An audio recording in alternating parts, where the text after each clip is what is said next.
Welcome, everyone, to our continuing series, Evenings with Sraddhalu. This is a very special moment today because I have been presented with 3 visions of George Washington that I will read out to you. But first, let me greet Sraddhalu. Namaste. It's a long passage, but it's well worth our hearing.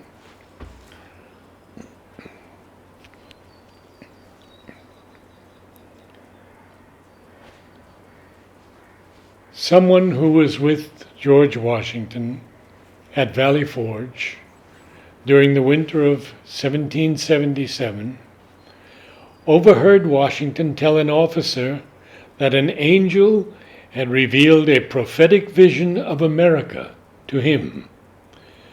The passage of more than 150 years has since obscured the origins of this narrative, leading many who encounter it now to believe that it is a true account of an incident from Washington's life. So we begin. The last time I ever saw Anthony Sherman was on the 4th of July, 1859, in Independence Square. He was then 99 years old. His dimming eyes rekindled as he gazed upon Independence Hall, which he had come to visit once more. Quote, "I want to tell you an incident of Washington's life, one which no one alive knows of except myself, and which, if you live, you will, before long, see verified." He said, "From the opening of the Revolution, we experienced all phases of fortune, good and ill. The darkest period we ever had, I think, was when Washington, after several reverses, retreated to Valley Forge, where he resolved to pass the winter of 1777. Ah, I often saw the tears coursing down our dear commander's careworn cheeks as he conversed with a confidential officer about the condition of his soldiers. You have doubtless heard the story of Washington's going to the thicket to pray. Well, he also used to pray to God in secret for aid and comfort.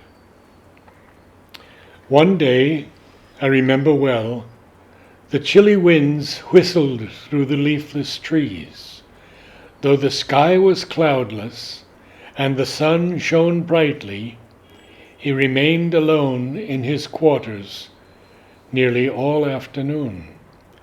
When he came out, I noticed that his face was a shade paler than usual, and there seemed to be something on his mind of more than ordinary importance. Returning just after dusk, he dispatched an orderly to the quarters of the officer I mentioned, who was in attendance at that time. After preliminary conversation of about half an hour, Washington, gazing upon his companion with that strange look of dignity that he alone could command, said to the latter, "I do not know whether it is due to the anxiety of my mind or what, but this afternoon, as I was preparing a dispatch, something seemed to disturb me. Looking up, I beheld, standing opposite me, a singularly beautiful being. So astonished was I, for I had given strict orders not to be disturbed, that it was some moments before I found language to inquire the cause of the visit. A second A third, and even a fourth time did I repeat my question, but received no answer from my mysterious visitor, except a slight raising of the eyes. By this time I felt strange sensations spreading through me, and I would have risen, but the riveted gaze of the being before me rendered volition impossible. I essayed once more to speak, but my tongue had become useless, as though it had become paralyzed. A new influence, mysterious, potent, irresistible, took possession. All I could do was to gaze steadily, vacantly, at my unknown visitor. Gradually, the surrounding atmosphere seemed to become filled with sensations and grew luminous. Everything about me seemed to rarefy, including the mysterious visitor. I just want to pause here just to make a comment about this description. You remember this was in context of our description last time about the soul of America being female, feminine, and this is the vision which George Washington is describing. When he first sees this beautiful figure, he addresses in his normal state of consciousness. When she doesn't respond, he is transfigured, and then her influence causes this shift, where the whole description is one of a deepening interiorization, and he can't speak anymore, he can't move, and he is as if shifted out into a deeper and altered state of consciousness. And now there's this whole sense of light. So he has shifted to a deeper and higher state of perception in which the rest of the experience takes place. And this being which appears before him has the power to literally force him to get into that state. And it's come for a purpose to give him this experience and is literally compelling the experience on him. I'm just putting this as a context so we appreciate what we are reading. He continues, I began to feel as one dying, or rather to experience the sensations which I have sometimes imagined accompany dissolution. I did not think, I did not reason, I did not move. All were alike impossible. I was only conscious of gazing fixedly, vacantly at my companion. Presently, I heard a voice saying, Son of the Republic, look and learn. While at the same time, my visitor extended an arm eastwardly. I now beheld a heavy vapor at some distance, rising fold upon fold. This gradually dissipated, and I looked upon a strange scene. Before me lay spread out in one vast plain all the countries of the world: Europe, Asia, Africa, and America. I saw rolling and tossing between Europe and America the billows of the Atlantic, and between Asia and America lay the Pacific. Son of the Republic, said the same mysterious voice as before, look and learn. At that moment, I beheld a dark, shadowy being, as an angel standing, or rather floating, in midair between Europe and America. Dipping water out of the ocean in the hollow of his hand, he cast some on Europe. Immediately a cloud raised from these countries and joined in mid-ocean. For a while it remained stationary, and then moved slowly westward until it enveloped America in its murky folds. Sharp flashes of lightning gleamed through it at intervals, and I heard the smothered groans and cries of the American people. A second time the angel dipped water from the ocean and sprinkled it out as before. The dark cloud was then drawn back to the ocean, in whose billows it sank from view. A third time I heard the mysterious voice saying, "Son of the Republic, look and learn." I cast my eyes upon America and beheld villages and towns and cities string up one after another until the whole landform, the Atlantic to the Pacific, was dotted with them. Again I heard the mysterious voice say, "Son of the Republic, the end of the century cometh. Look and learn."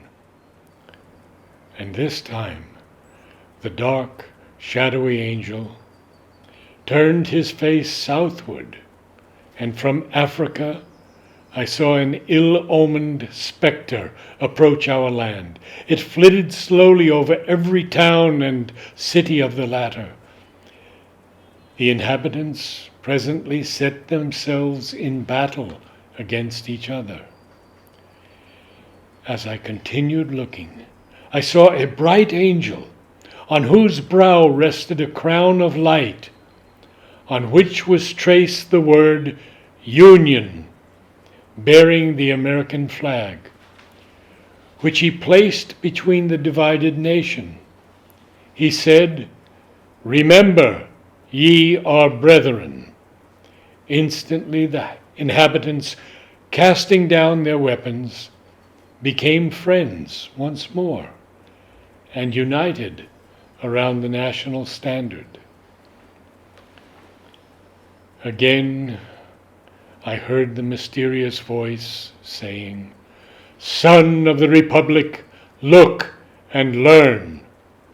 At this, the dark, shadowy angel placed a trumpet to his lips and blew 3 distinct blasts, and taking water from the ocean, he sprinkled it on Europe, Asia, and Africa.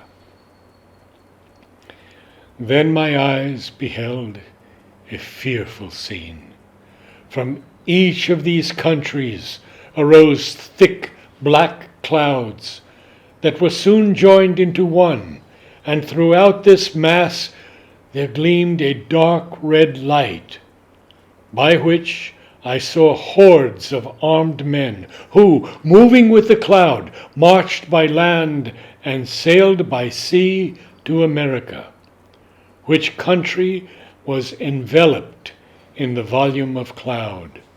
And I dimly saw these vast armies devastate the whole country and burn the villages, towns, and cities that I had beheld springing up.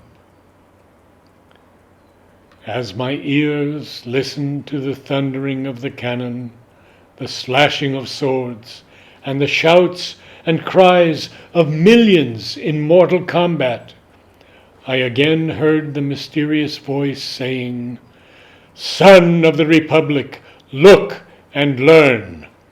When the voice had ceased, the dark angel placed his trumpet once more to his mouth and blew a long and fearful blast. Instantly, a light as of 1,000 suns shone down from above me and pierced and broke into fragments the dark cloud which enveloped America. At the same moment, the angel upon whose head still shone the word Union, and who bore our national flag in one hand and a sword in the other, descended from the heavens, attended by legions of white spirits. These immediately joined the inhabitants of America, who I perceived were well nigh overcome, but who, immediately taking courage again, closed up their broken ranks and renewed the battle. Again, amid the fearful noise of the conflict, I heard the mysterious voice saying, "Son of the Republic, look and learn." As the voice ceased, the shadowy angel, for the last time, dipped water from the ocean and sprinkled it upon America. Instantly the dark cloud rolled back, together with the armies it had brought, leaving the inhabitants of the land victorious. Then, once more, I beheld the villages, towns, and cities springing up where I had seen them before, while the bright angel, planting the azure standard he had brought in the midst of them, cried with a loud voice, "While the stars remain and the heavens send down dew upon the earth, so long shall the union last." And taking from his brow the crown on which blazoned the word union, he placed it upon the standard, while the people, kneeling down, said, "Amen." The scene instantly began to fade and dissolve, and I at last saw nothing but the rising, curling vapor I had at first beheld. This also disappeared, and I found myself once more gazing upon the mysterious visitor, who in the same voice I had heard before said, "Son of the Republic, what you have seen is thus interpreted. 3 great perils will come upon the Republic. The most fearful is the 3rd, but in this greatest conflict, the whole world, united, shall not prevail against her.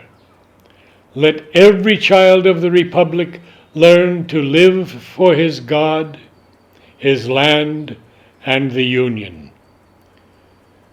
With these words, the vision vanished, and I started from my seat and felt that I had seen a vision where had been shown me the birth, progress, and destiny of the United States.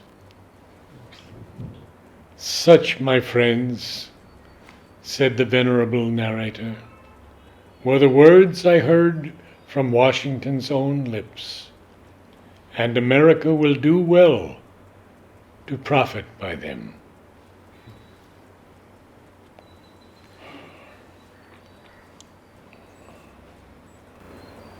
Can we go through those 3 visions? Yes. It's something quite intense.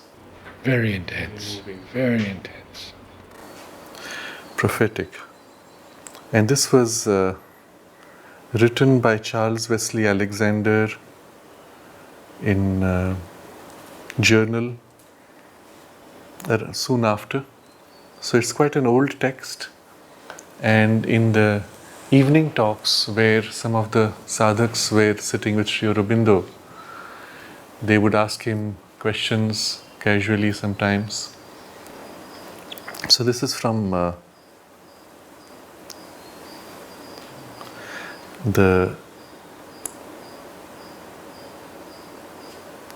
text which was in the evening talks. One of the disciples asked Sri Aurobindo about the future of America, and he answers, "Have you not heard about the 3 visions of George Washington?" And that's the text. So he does not tell you what is the destiny, but he just mentions this. And that's why we give great credibility to this description. Yes. And of course, the authenticity of it you can feel in the very narration. You can't make up something like that.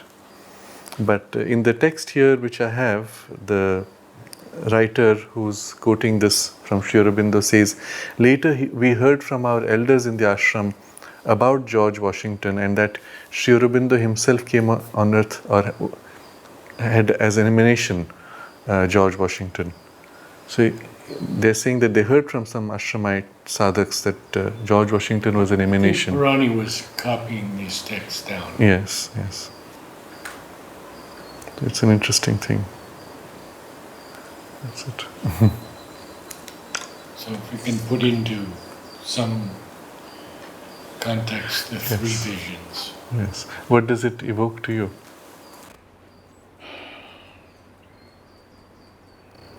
Well, of course, the resistance and the darkness of the southern part of America fighting against unity. The second seems to be World War II and the potential for total destruction. The third, I do not know. The third is what is perhaps ongoing. I think so. And you see it in one of the forms in which you see it is that in America there is literally a division halfway in the whole society. And the reason for it is not obvious. People find themselves taking extreme positions, one for, one against, and there's no reason you can articulate for why it should be so extreme. And it seems to be part of a larger such division that you see all over the world. If you look at all the countries in the particular form of the conflict today, and by today I will say in the last 2 years generally, you see everywhere in society a kind of a hard division. Often it is centered around the head of state, but the head of state is only a symbol who stands for something or other. Half the population, let's say, is totally against and violently against, and the other half of the population is totally for and violently for, and between the two there's no in between. You see the same pattern in France. There are people who completely support what the government is doing, the people who are completely against, and society is as if divided with a certain force. The same you will see the whole issue of Brexit, which was mentioned last time. There are those who are for and those who are against, but there is no in between. Immigration, the same. The common theme which you see across all these countries is the theme of immigration. It's all over Europe. Brexit really is all about immigration finally, and yet no one wants to speak about that as the core issue. They speak of economics, they speak of polity, military, but no one talks about immigration, which is the real issue. And the same thing in the other countries in Europe and in America, it comes to that finally. It takes symbolically the form of the border walls or policies of the current government or some unrelated issues, but they're symbolic. The issue really is of some perspective, some sense of priority against which there is a complete division and conflict. I've seen this in families in America, where one of the brothers is on this side, the other is on that side, and they will not speak for months together. Initially it was quite bad, and then they come to a kind of a via media where they will not talk about the issues which divide and pretend like it's not there, but you can feel that the gap is there. And the core issue behind that, as I see it, is the struggle of what we have spoken before, the deep state and the light of the truth, or we will say the soul of the nations which represent the future of the world, and the ego of the nations which represent the destruction. And both have put forward symbolic representations. The ego can easily imitate forms of the soul. It can easily give a positive twist to any story.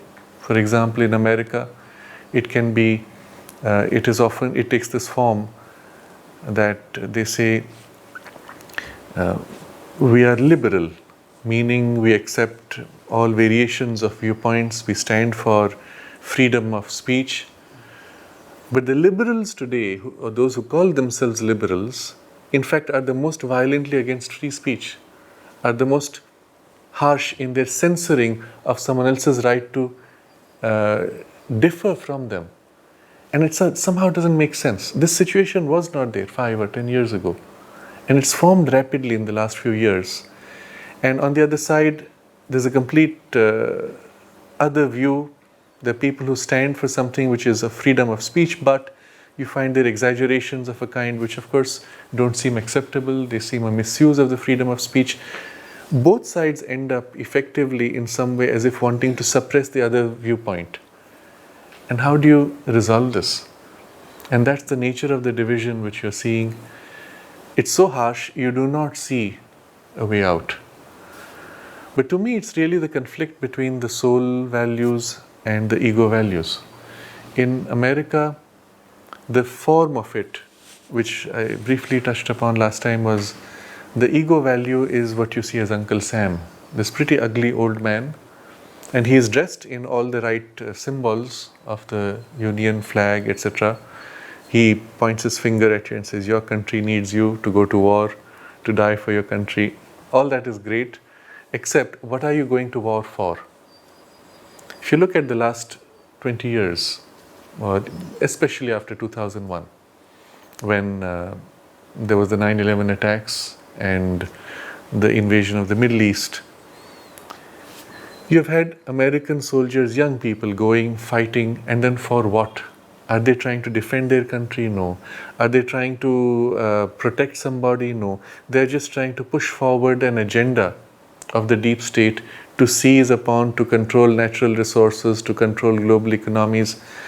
And you have, I believe, the US presence in something like more than 100 countries, military presence. Doing what? We don't know. Keeping peace? Not really. And all of this has young Americans laying down their life for what? For the deep state. They are literally fodder, cannon fodder, as they say. But was this also not true in Vietnam?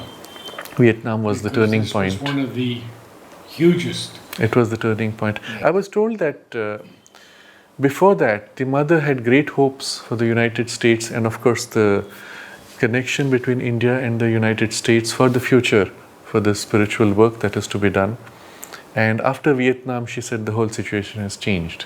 Because that was the time when the deep state came forward and the ego seized upon the power centers and especially the military, and it took this perverse form. Since then, it's been swinging to and fro, and after 2001, it entrenched itself on the side of the deep state. What happened was 9/11 was used by the deep state as a shock point. Within a few days, to a shocked nation, a series of orders were passed in which the government created new institutions to control, to monitor the citizens, to reduce freedom, to bring in greater monitoring and control. And you cannot come out with a detailed framework like this within a few days. It had been prepared in advance, and 9/11 was used as the trigger point to ram through. And people just said, oh yeah, just do whatever is needed for our protection. They were so scared. And it was a strategy of the deep state. After that, things have got so badly entrenched. You have officially monitoring of every communication by every citizen. Even though under US law, the US government cannot monitor its own citizens unless there's special cause and you get a special permission of the FISA court, which justifies this on the grounds of terrorism. The way they played the text was, if you had to monitor X, you could monitor all the connections that X had and their connections and their connections. Now you go down 3 levels, you're pretty much monitoring the whole population. And all this was a misuse of the fear raised in people. There are so many theories about 9/11.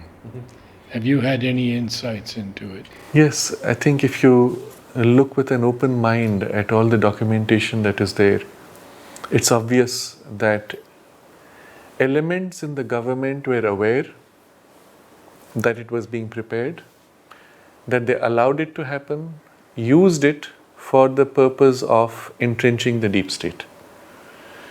There are elements to it which you cannot explain otherwise, and the behavior of the government in trying to suppress it and things like that, it is something so stunning when you look at the form in which it was done. It is something so stunning. It has to be too big. It's so big that you cannot believe that they would dare to trick the people. But there's a document which is there a few years before, which is authored by some of those who were part of Bush's cabinet, where they say that to be able to get the support of the US citizens for going to war in the Middle East, it would need a special incident, something like a Pearl Harbor incident, to shock people in order to get their support. And they were the ones who were in power when this took place. I'm not sure if it makes sense for us to go into details of examples of the kind of cover-up which was there, but the whole thing was so well planned. The people who owned the towers had just a few months before bought special insurance against terrorism. The company which controlled the security for the towers was owned by George Bush's brother, and 2 weeks before the 9/11 attacks, they had shut down all the monitoring cameras for some internal repairs. And of course, their people came in, set up things, and what you see is the collapse of a building as has never happened in human history from a fire. You have a jet fuel burning, which is not enough to melt steel. If you look at the building before the concrete structure is made, it's primarily steel, rods of steel all the way through. Steel does not collapse. Even if it melts, it bends, it does not collapse. And what you see is a series of collapsing movements as if a building is being torn down with bombs. And you see bursts of the bombs on the side. And what's interesting is, and I've seen the animation, the detailed slow motion of this, you see parts of concrete breaking away, and as they break away, they become powder in the air. You cannot explain this by fire. And here you have a fire on a particular floor where steel is supposed to have melted, which does not happen, by the way, with jet fuel. And conveniently, just in front of the building collapse, you have the passports of the attackers, paper which has not burnt, and someone picks it up and you know who are the attackers within an hour. It's unbelievable. The other examples, after the whole building collapses, the steel which is inside remains molten for weeks. And again, this is not normal. Jet fuel does not keep molten steel going for weeks. So obviously some other means was used to bring down the buildings. It was planned by whatever the agency, but there were elements in the government which knew it and allowed it, supported it for their own agenda. Just as one example which most people would not know about, everyone thinks there are 2 buildings which collapsed. It was not 2, there was a third. Did you know that? Okay. So there are these 2 World Trade Center towers which collapsed unexplainedly. They should never have collapsed. And then later in the afternoon, I believe around 3 p.m., there's something called Building 7, which is part of the complex, but far away from these 2, where no plane hit, no terrorist attack, no bombs, and the entire building falls in exactly the same way as the other 2, a series of floors, one after another, boom, boom, boom, boom, boom, and becomes powder rubble. And then there's a video, and this building, by the way, was the Securities and Exchanges Commission, SEC. The head of the SEC is on record that day on television stating that building number 7 caught fire, we were not sure how strong it was, so we had to pull it down. Now he says this, we had to pull it down. You can't pull down a building like this on a decision taken within hours. It takes days of preparation to insert special charges. There's a long process of calculation to ensure that the building collapses upon itself and does not fall on the side. So the whole thing had to be planted with charges to bring it down weeks before. And this is a dead giveaway. You have a BBC news feed which is live, showing the video of the 2 towers which have collapsed and building 7 still intact. And the BBC news reader is saying, we have just received news that Building 7 has collapsed. And you can see on the background, on the live feed, it has not yet collapsed. So you can see there was a whole orchestration in which the media was fully played for the purpose of maximum shock value. And it was done by elements. Again, there are things people don't know. On that very day, the US government was running 15 different exercises, military exercises, several of them involving planes which have been hijacked at the same time, on the same day. How would you do that? Why would you ever do that? It's ridiculous. And so when the actual hijacking takes place and you have news of the hijack going on the radio, you don't know whether it's part of the exercise or a real hijack. And the planes were delayed because now there's a protocol. If a plane deviates from its route, then immediately an Air Force plane comes and either takes it back en route or shoots it down. It's part of a protocol. That protocol was held back by order because they were not sure whether it was a real hijack or one of those exercises going on. And none of this is spoken about in the public media, mainstream media. And when you bring these facts into the picture, you start wondering something is not okay. And the Pentagon incident? Yes, in the Pentagon it's also quite unusual. Yes. The part where the plane is supposed to have crashed and blown it up was under repair for weeks before.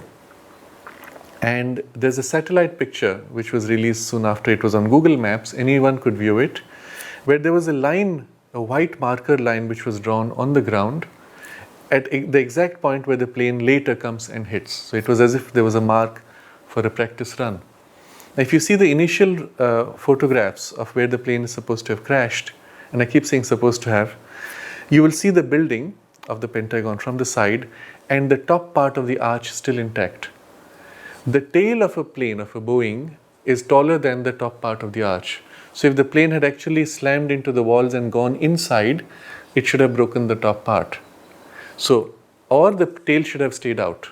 What is interesting is there is a hole through the wall which goes quite deep.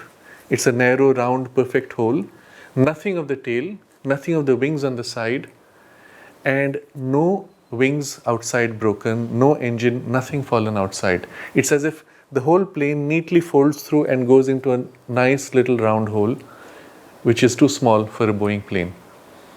And then later, and you can see the green grass, all intact. And then later the fire engines come and they put sand all over. And then they find a half-broken Boeing jet engine, which does not belong to that model of the plane, which is lying on the sand, not on the grass. So there was a whole cover-up of this, and conveniently that part of the Pentagon was not being used. There was no one there, except there were certain documents involving certain investigations which were conveniently kept there, which are lost. And I'm linking it to the Building 7, which was pulled down, where the SEC was doing investigations of fraud in the stock market.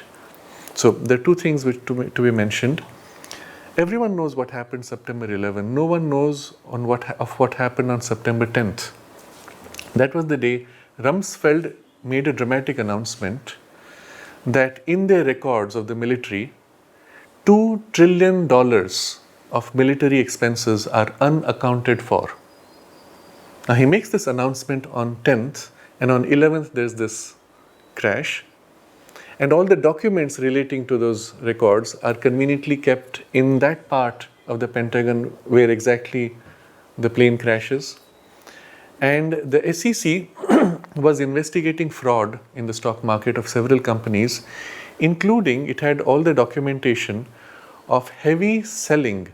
They call it short selling in the stock market. Heavy selling, short selling of airline stocks just before the 9/11 attacks. Somebody sold in the billions airline stocks. They knew that the airline stocks would fall as a result of this. Someone knew it, made so much money, and all the records were in the SEC building, which are conveniently destroyed. So all of this put together, it's obvious that some very powerful people knew what was to happen, maybe were complicit in it in some way, but they used it for the objective, which was, you've suddenly created this fear in the US and particularly and even in the world, and used it to slam through a series of what do you call this, executive orders or congressional bills which reduce freedom of people and increase what would be called today the surveillance state. That's the word, surveillance state. So it's not a very happy thing when you look at it. Historically, people will look at that point and say this is where it all began. And that's when the deep state really took over. Today what you have is this battle, what you just read out, the third vision. That battle on both sides, pushing, pulling, what will come through, and this is the hope that we are given. And it's not from below that it happens, it's the light that dawns from above, which steps in and changes the whole thing. But I also particularly feel very moved by that whole description of the message that is given, that you be loyal to God, to country, and then to the union. And this is true for everybody, for every country. What is described here is not just for the United States. To some degree, it has its ramifications all over the world. And for everybody, every nation has to consciously make this alignment of the three things: to God, to the nation and the soul of the nation, not the ego of the nation, and to the union of the people of the nation, that we have to be together, not only as brothers and sisters in the nation, but in humanity, because we're all in it together.